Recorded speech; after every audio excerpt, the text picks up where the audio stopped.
I-welcome nga pala natin ang sarili natin dahil nakarating tayo dito sa Bustos Municipal Park. Ito nga ang tinatawag nila na Basar sa Parke, Wonderland. Grabe, ang ganda ng pasyalan na to at ang maganda nga ay libreng-libre nga to. Pagdating nga namin ay sobrang nakakaaliw nga talaga dahil sa mga pailaw pa lang at sa mga parol na to na naglalakihan at napakarami nga neto, sobrang kukulay nga talaga. Pagpasok mo dito ay bubungad sa'yo ang photo boat nila. Dumiretso ka nga lang sa loob at ayan nakikita mo mga idol, napakarami nga diyang pagkain dahil nga ito ay mga street foods at iba't iba nga yan. Kaya kahit pumunta ka rito ng gutom ay nako, walang problema yan. Eto pa nga ang isa at punong-puno ng Christmas light. Syempre, hindi namin pinalagpas yan at nagpa-picture nga kami niyang isa-isa at syempre, ang buong grupo nga namin ay nagpa-picture din dyan, abay sayang naman. Kung hindi kami dyan magpapalitrato, wala kaming memories. Alam ko na kung katulad nga kita na nagtatrabaho nga sa araw, abay tamang-tama to para sa'yo at eto na nga ang lugar na pwede mong galaan. Abay malilibang ka talaga dito nga sa dami ng mga pagpipilian mo na pagkain.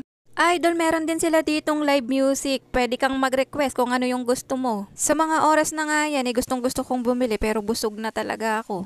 Kung inaakala mo na pang matanda to, nagkakamali ka dahil nga pwedeng-pwede to sa pambata at siguradong malilibang nga siya dito. Dahil nga meron din silang mga rides. At eto nga yung kanilang basar sa parke, Wonderland, dahil pwedeng-pwede ka rin ditong mamili ng mga damit kung may magustuhan ka man. Pwedeng mga pambata at pangmatanda ang mga binebenta nila dito. Kung magpupunta ka nga dito ay siguraduhin mo na tamang-tama talaga yung budget na dadalhin mo dahil nga marami ka ditong mabibili.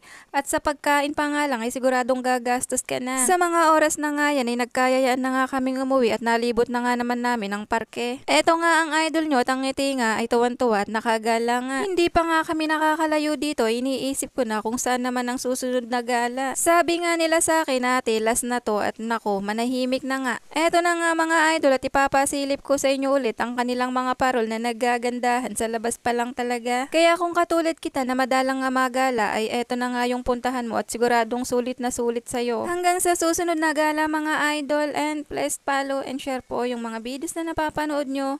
Thank you po sa walang sawang suporta sa aming page Papa J TV. Thank you and God bless mga idol.